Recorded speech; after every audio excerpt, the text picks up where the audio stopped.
Hey y'all, welcome to the Coyote Trapping School podcast. In this episode, I've been getting a lot of questions about summertime trapping, baits and lures. You know, what to use summertime versus or in the off season, I guess you could say. There's a lot of question, a lot of thought.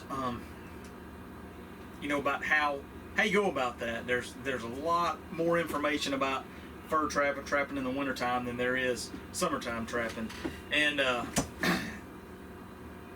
the summertime trapping is getting a lot more interest because of the predator control aspect.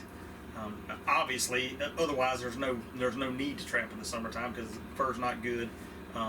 So that is the reason to trap in the summertime from a predator control population reduction standpoint.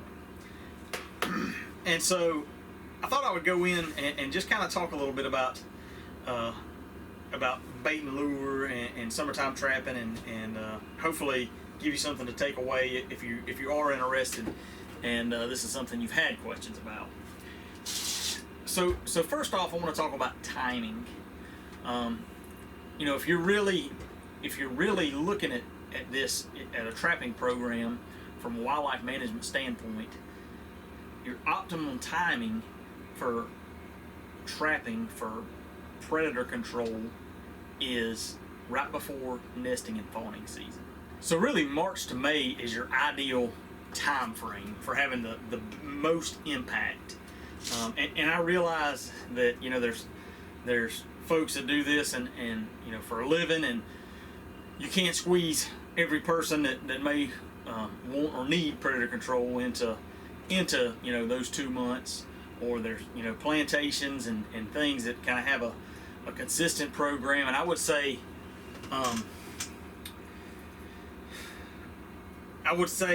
you could see similar benefit after your initial, if you really, a predator control program is something that needs to be consistent year after year. It's something that you're doing. Hopping in and hopping out, trapping 1 year and going a couple years and then having somebody trap again, you're not going to see the impact because of how fast those predators can repopulate an area. So that being said, if you were to focus and hit an area hard and then come back in consecutive years, and maybe your timing isn't ideal but you've already kind of reduced the populations, that could be you could still see some benefit there. Too, if you're doing, the property is like a put and take quail plantation, and you're trying to limit, every time you put those quail out, you're just calling for predators, and so trying to limit, at least through hunting season, timing can be variable, but really and truly, especially if somebody is willing to put money into paying a trapper, paying you, or buying and doing the trapping themselves, and their goal is more game, so more deer, turkeys, quail, ducks, whatever, then ideally, like I said, that timing, that window from March to May is when that trapping needs to be done. It can be done sooner than that, but in my opinion, if it's done later than that, you're not really seeing as much benefit. And one thing to touch on there is, I was involved in some of the research on the Savannah River site. We were actually, it was a coyote study, but we were catching and collaring deer. We were catching does and tracking them until they had their fawns, collaring the fawns and tracking them to see if they got killed, how many of them got killed, try to figure out what killed them, and see how long, what the life cycle was. And for deer in particular, the kind of the results of that study is that after about 2 weeks, there's not a lot of additional predation on those fawns. That once they hit the ground, they're very susceptible because they can't run good. They're young, but once they get their feet under them, they learn the habitat and things like that, then they have a better chance of survival. So and the same way with birds, turkeys, and quail. Now, of course, until they can fly, they're still susceptible, but eggs is probably the most susceptible they are, being as how if a coyote or raccoon or whatever comes across that nest, he can wipe out the entire clutch in one fell swoop, versus once they're chicks and they're running around, a predator might be able to nab one or two of them, but the odds of him getting all of them probably aren't that great. So that's just a little food for thought, kind of my opinion, based on my studies and just being in the world and trying to keep a pulse on the kind of the wildlife management side of things. So that being said, I myself am not a summertime trapper. I will if it's a pay job, because honestly, there's no fun to me in trapping when it's 90 degrees and I'm sweating as I'm sitting trap. Heck, you get some of that in Georgia. You get some of that in the wintertime during first season, right? Sometimes it bumps 70 and 80 degrees and you're wiping sweat while you're trying to put your traps in. But to me, there is no excitement.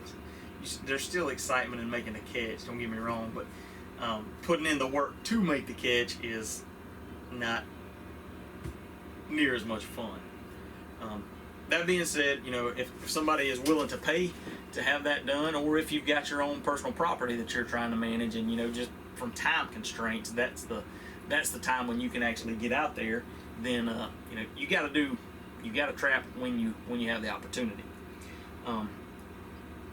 So of course, then you get into what baits and lures do you use, because the timing's different, and there's a whole bunch of other factors to take into account.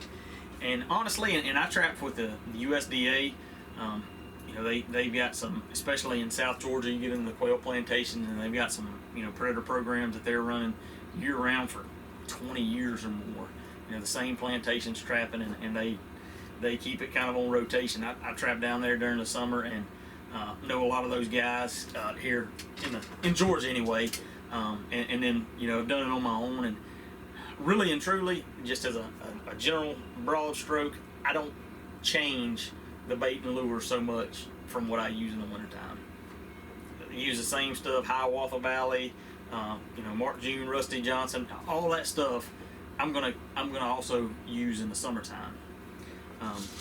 But there are some caveats and some other things that you could do, or at least consider, to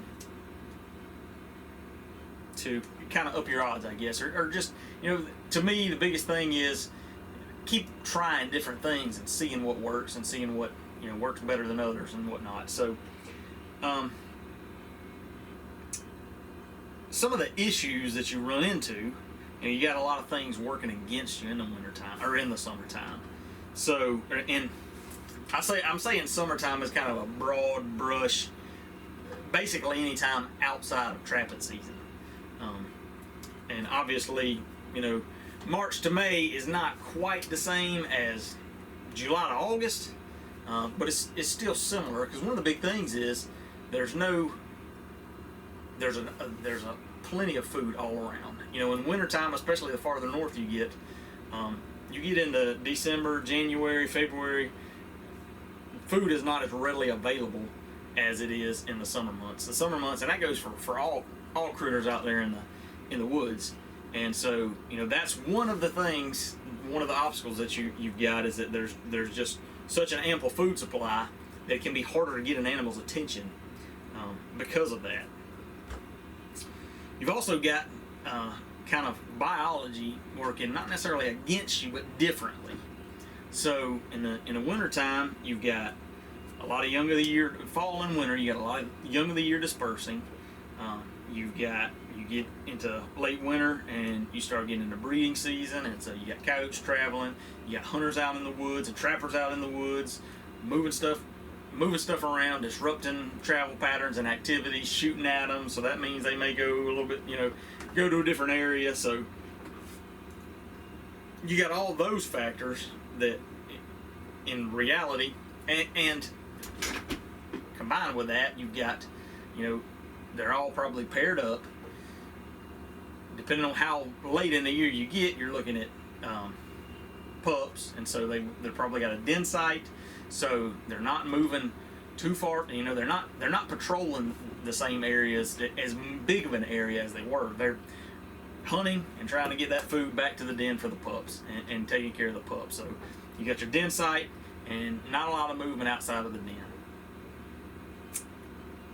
And then you've got heat, obviously, and like I said, the later on the worse it gets. So just like me and you, we ain't getting after it and covering as much ground in July as we would in January, just because it's hot, and we don't even, well, my wife may argue, but we don't even have fur coats. You know, we they got their summer coat, but they still got a full coat of fur that they're running around, can't sweat, and so, you know, they're trying to manage their energy output, I guess you could say.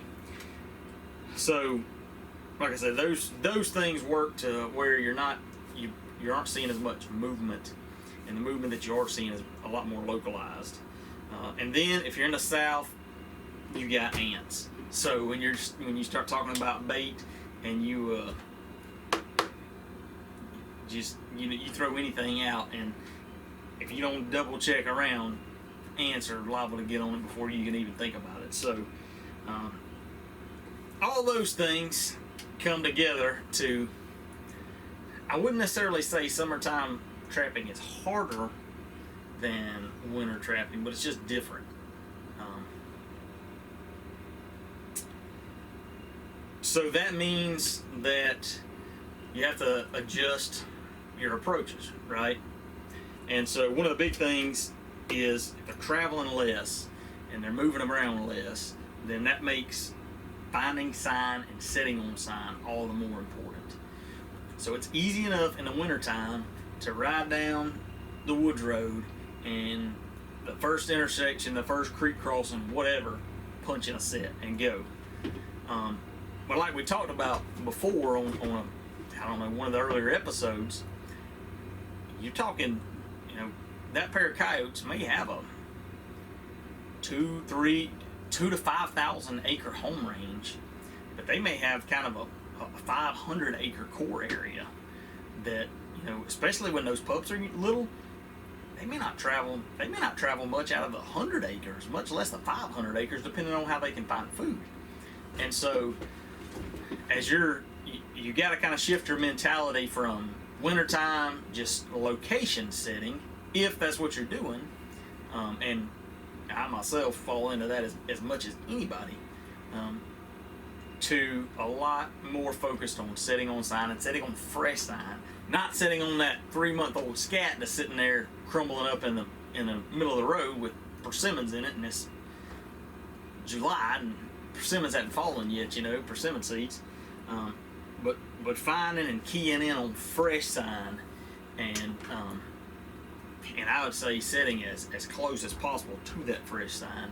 So one of the things that I started doing a lot, trying to focus on a lot more this past trapping season, is, you know, when I run across scat, because, you know, oftentimes those wood roads, those bigger intersections, you'll find several piles, and man, if those coyotes have been there once, they're probably gonna come. I mean, you just watch a dog, and I've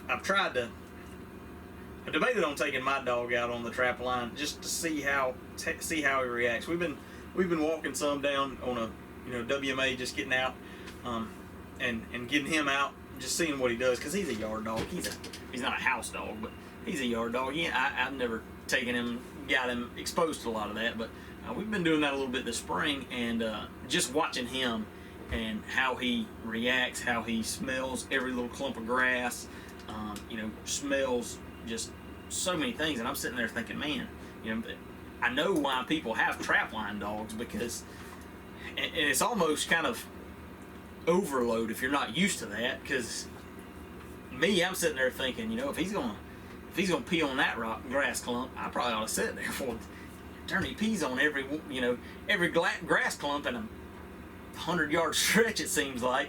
So, you know, trying to narrow down and figure out, and you know, but I would assume anyway that, you know, coyotes are probably pretty similar. They may have a little more.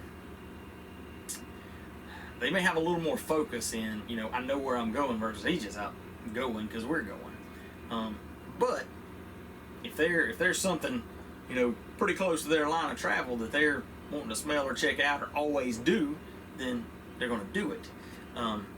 So if you got several piles of scat in an area, I've focused on sitting, you know, sitting on that scat and using that as your attractant. Kind of, and you hear all kinds of different terms and from different people, but you know, what I would say is kind of a scent post set. You know, you don't have the post, but you got the scat there, and so I would just come off of it, especially, and I've had a look on bobcats doing this, but if there's several around, set the trap in the middle and kind of space them out, and I may put a little urine on this one, some gland lure on this one, some cat gland on this one, some coyote gland on this one, and spread out the smells and spread out the scat to where, you know, that's, you don't have a dirt hole or anything, but you still got something that the coyote, last time he came through, he probably stopped and checked that out if he didn't leave his own calling card. So next time he comes through, at the very least, he's going to stop and check it out. So I think especially if you can find those areas in the spring, summertime, if you can find fresh scat, then that is something to definitely focus on. Kind of a long roundabout way to get in there, but and then too, if you're using, especially if you can use urine and then gland lures, you know, you won't have as bad of a problem with ants. Now, of course, if you got rabbits and deer, they like to come check out urine, but with you know, with just urine and some gland lure, the ants, man, they're gonna come after anything that smells, but that's, you know, not gonna be super powerful and drawing, and not a big glob of it. But you know, that's not to say that traditional baited sets still aren't going to work. Just might think about them a little bit differently. So a lot of folks will try liquid baits. There's some liquid baits and lures out. Those can be good, just because there's not as much. There's not anything there for the ants to eat so much or to congregate on, and so, you know, your scent kind of gets into the dirt and it's going to stay there longer. And then I've tended to seen good to better luck on fresher baits than in the wintertime. So, and you can see, you know, sometimes in the description they'll say fresh or tainted, but going with fresher baits, because you're not going for, you know, in the wintertime you're going for that, you may be going for the food, but also a little bit of the curiosity. And you know, as fast as things spoil anyway in the summertime, you know, coyote's probably less interested in coming and checking out a old stanky smell than a fresh kill smell. Not that they won't eat rotten things, but just my 2 cents worth, if you will. So there are baits there, like I said, there are you know, fresh baits out there that you can buy, and another option would be some of the getter baits. Now, if you're not familiar with a getter, a coyote getter, or it's kind of I think they came, so predecessor wouldn't be the right term, but M44 was the predecessor. So if you're not familiar with those things, I wish I was thinking about it. I've never, you know, they're illegal in a lot of areas. But it would be neat to have one, just to have one and see how it works. And I've just heard about them and seen pictures of them. I've never actually seen one. But what it is it's these are devices that were primarily used out west, you know, with sheep ranches and cattle ranches and all that, for, you know, areas. If you're from the south or from the east, you may not be as familiar, but especially with sheep, and there's some big time sheep outfits out west, and sheep are a lot more susceptible to coyotes than cows. Obviously, they're a lot smaller. A coyote can take a sheep down versus a full-grown sheep down versus a cow, and so these areas will have, you know, ranches or counties or communities, they'll hire someone to trap year round. Your whole job is trapping, coyotes in these counties and these areas. And if a rancher calls you and said, "Hey, I just lost 3 sheep last night," you got to go out there and catch a sheep killer. And so, getting back around to it though, these getter guns were actually a device that hold a poison. I can't remember what I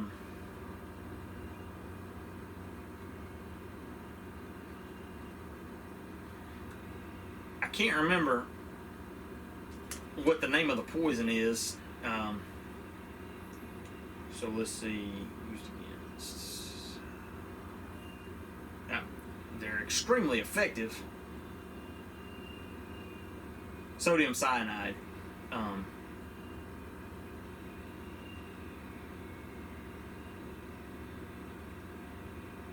Sodium cyanide or 1080, depending on the timing, because I think 1080 is outlawed in a lot of places now. But so those are designed where you put that capsule in, and you put a bait on the. If you've ever seen a grub stake, it's kind of similar to a grub stake. You put a bait on that, but it's got to be something that encourages the coyote to come and pull it.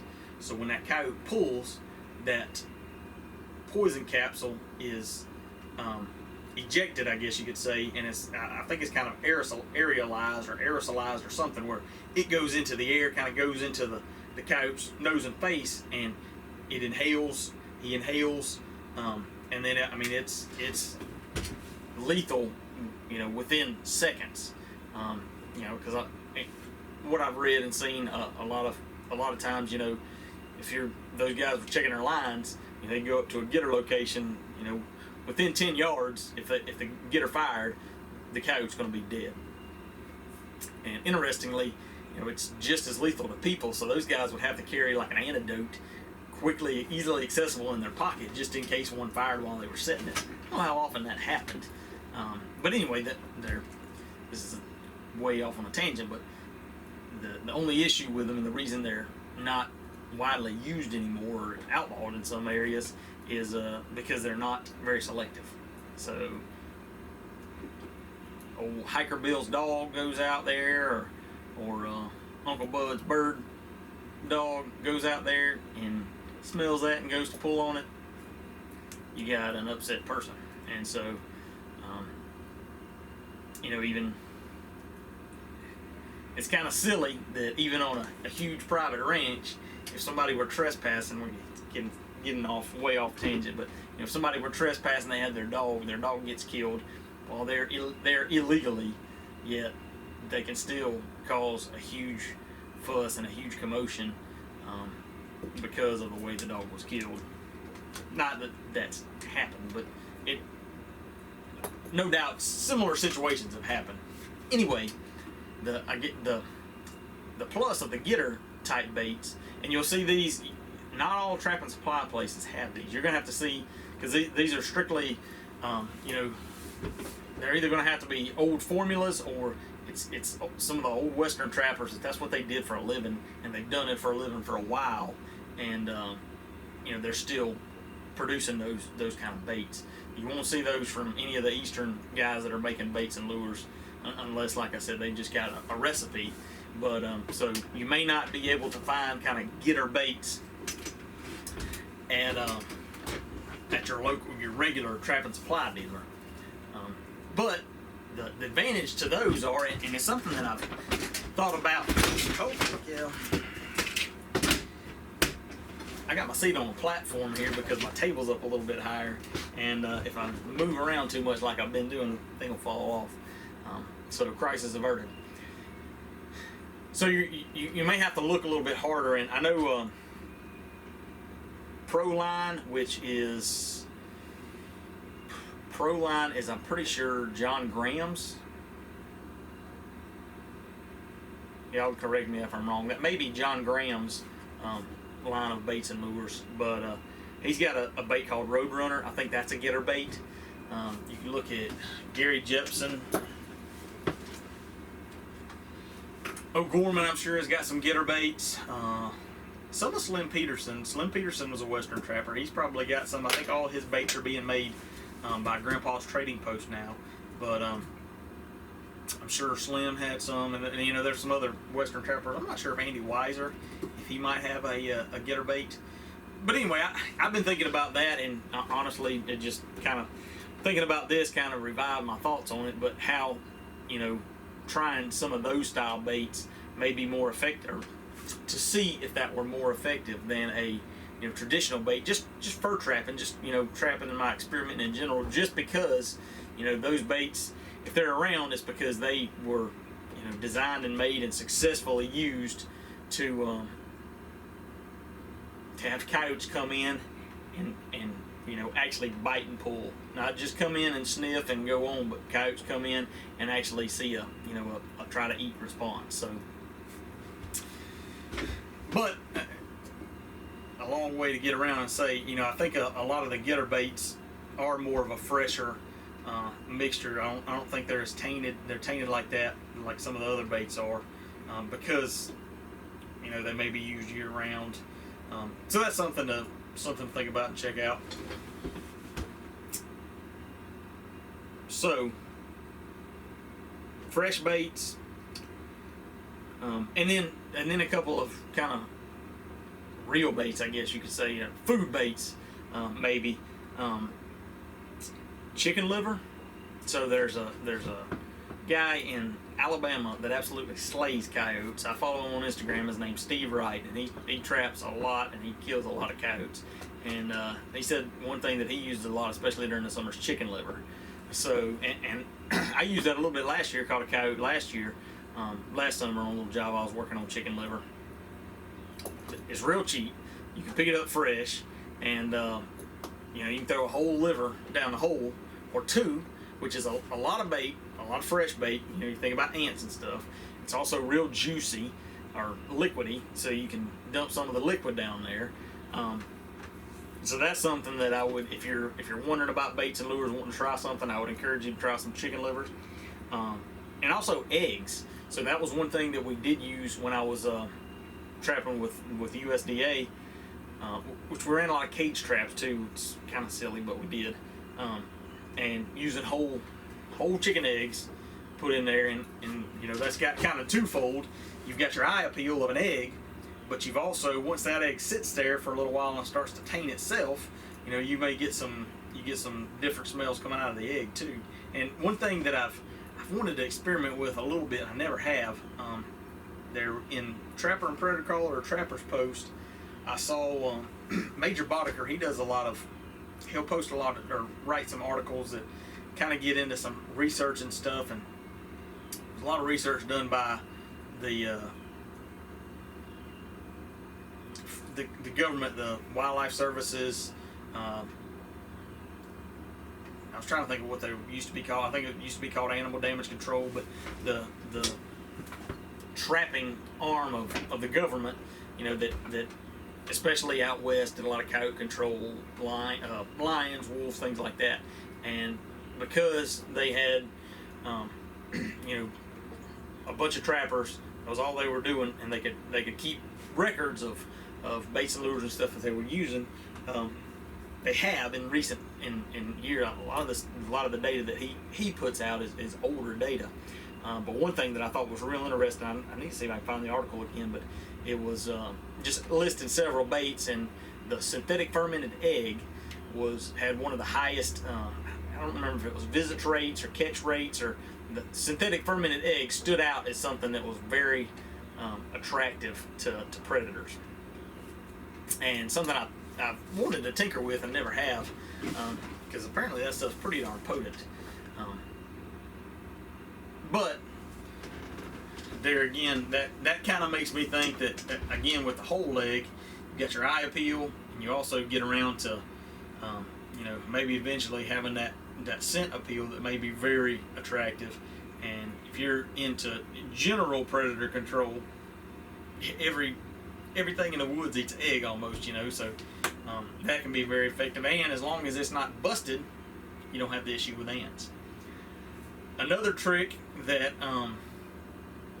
that I got from my buddy Mark Monty, who is a trapper in North Dakota. Me and him trap foxes in Alaska together, but he has done some work with Delta waterfowl trapping in the duck nesting areas, and to combat ants and such, and primarily box trapping, after nest predators, so not so much coyotes, but coons, skunks, things like that. He used Easter eggs. So, and I actually used to have, and it was just Easter. I should have grabbed some because I know we got some inside, but especially after Easter, you can pick up those Easter eggs for super cheap. But they'll have holes in them. You close them together, but they got small holes in the ends that, depending on the ants, may be too small for the ants to get in, but will still let scent out. And especially coon trapping and things like that, you still got that egg look, which can be very attractive. So that's another option to kind of try to protect your bait without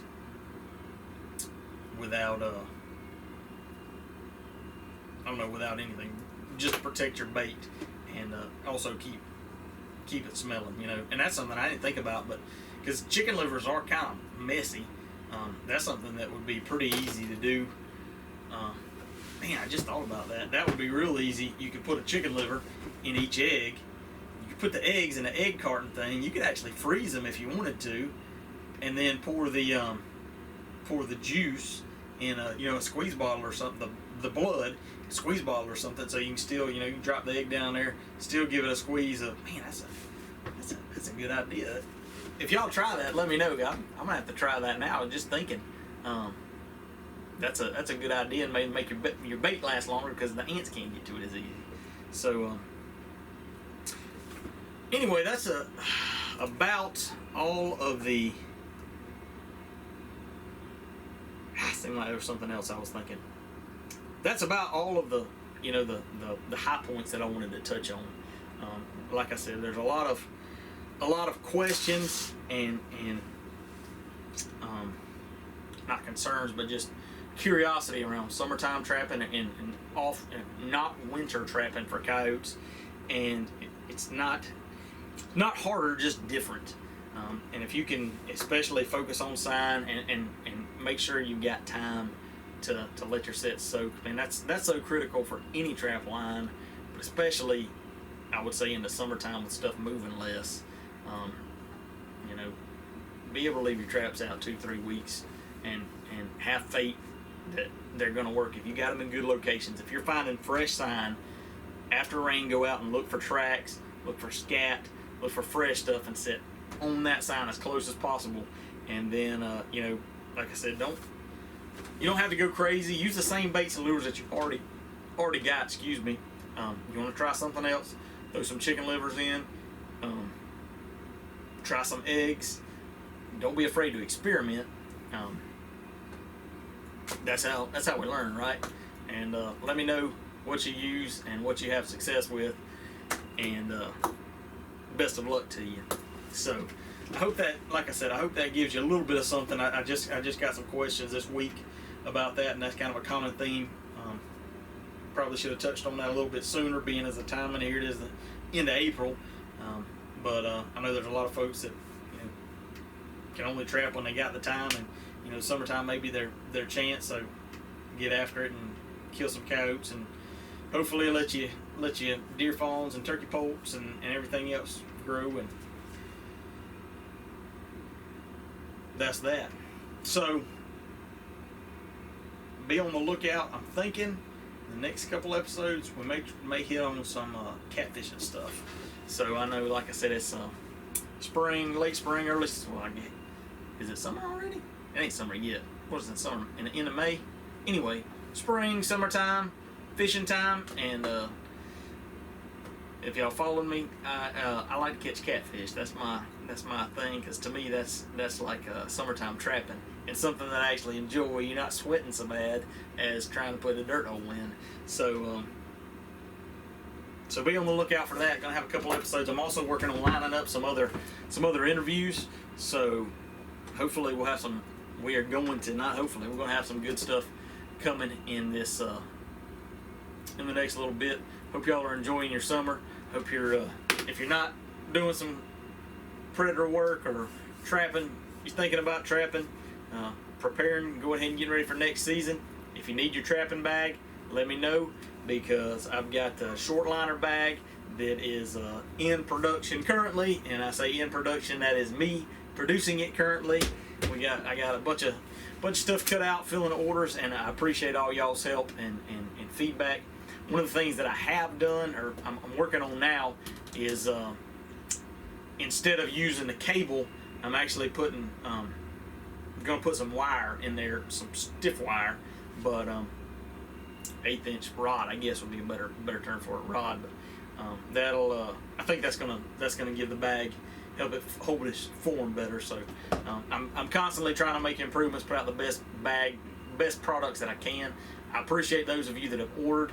If you have ordered, your order will be coming soon, so be on the lookout. And I apologize for the delay, but waiting on, I'm supposed to get another shipment of my material tomorrow, and so that's going to let me hopefully get things finished and shipped out. First of next week, I was hoping to get everything shipped out. I still should be able to get some shipped out at the end of this week, but first of next week, like I said, if you don't know what I'm talking about, go check out the short liner trapping bag. I got a video on it. There's also on the website. But best thing since sliced bread if you're a trapper and you're tired of all your tools and stuff hanging out of your bag while you're trying to put your sets in. So check it out. Have a good summer. We'll catch you next week.